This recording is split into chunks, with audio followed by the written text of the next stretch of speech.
I gave myself 1 hour to write, script, and create a video before my connecting flight. I did this, one, to share my process of how I create videos, and then two, to experiment how well I can create videos on the go and efficiently. If you stick and watch the entire video, I'll show you my exact process from start to finish so that you can do the same thing next time that you are on the go. Let's jump right into it.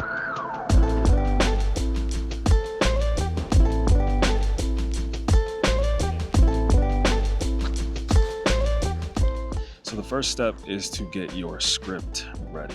The script is the most important part of any video because it basically guides you through the whole content creation process. And what I found is that the better that I have a script for my video, the better the video ends up being. And it certainly allows me to be way more efficient on the go. So there's 4 parts to the script. There's the hook, there's the intro, the actual value or content that you're delivering, and lastly, the transition. With the hook, that is essentially what's going to get the viewer's attention. So you want to come out with a strong statement or something that's going to pique their interest to want to stay and watch the rest of the video. The second part is the intro. The intro is where you give a little bit of context around what you're doing, or maybe even share part of your credentials as to why someone should listen to you. If you're a subject matter expert, why would someone listen to you? Do you have some type of experience or some type of knowledge that will be valuable to the viewer? This is the time where you can share that. The third part of the script is the content. This is actually delivering on the pieces of content, whatever knowledge is that you want to share. This is what I'm doing right now. I'm talking about point number 1, which is a script. So now I'm in the process of delivering on this content. And lastly, we'll get into a little bit later what that's the transition. The transition is an opportunity to lead the viewer to the next video, say on your channel or on whatever profile or social media account that you have. If you use this 4-part framework for your scripts, you will see a lot more engagement, a lot more success when it comes to your videos. Also, when I'm scripting, I also will add a place for my shot list. The shot list is basically the shots that I want to get while I'm actually creating the content. So I normally have one for the A-roll. This is the places and the locations and the setups where I'm talking straight to the camera. The second would be the B-roll shots. So those are all the little sequences where I'm not really talking to the camera, where I'm showing the environment, I'm doing some type of action, but I'm not directly looking or talking to the camera. This is standard for me, and it makes it super easy for me once I go to record, which is step 2, to make sure that I get everything that I need.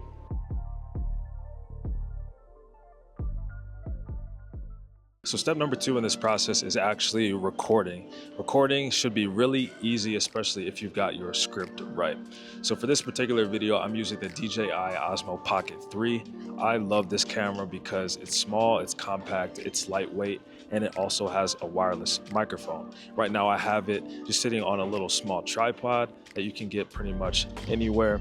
And what it allows me to do is create while on the go, which is the purpose of this video. I really like this because it allows me to get these really interesting shots really quickly. I can go from point A to point B, hit everything in my shot list really fast just because of how small this is. When it comes to actually recording, you want to make sure that you have the best quality possible and that you got good audio.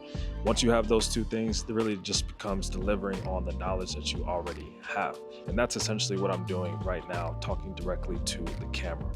Now, you'll want to make sure that you have all of your A-roll covered from start to finish, going through your hook, your intro, the content value, and the transition.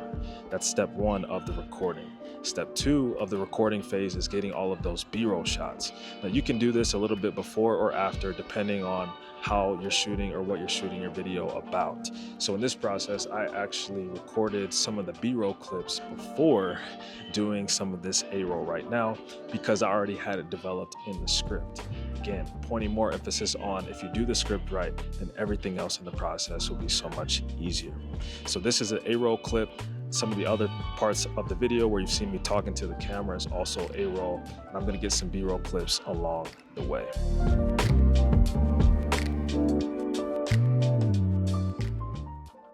Step number 3 is the editing. And editing should be the easiest part of this process if you've done the scripting and the recording right. All you have to do when it comes to editing the A-roll is to import it into your editing software, take out any places where you maybe made mistakes or you have some filler words like ums or ahs, make sure that's nice and tight, and then overlay any B-roll clips that help to tell the story of the A-roll. Here's some B-roll helping tell the story of me creating this video here in the airport. And so step number 4 is the opportunity to lead the viewer to the next video. So if you want to check out my video on using the DJI Pocket 3 and other content creation tools that you can use for your content, then check out this playlist right here. I hope you enjoyed this video. If you liked it, make sure you hit a thumbs up. I appreciate it. Thanks for watching this video. I will see you in the next one.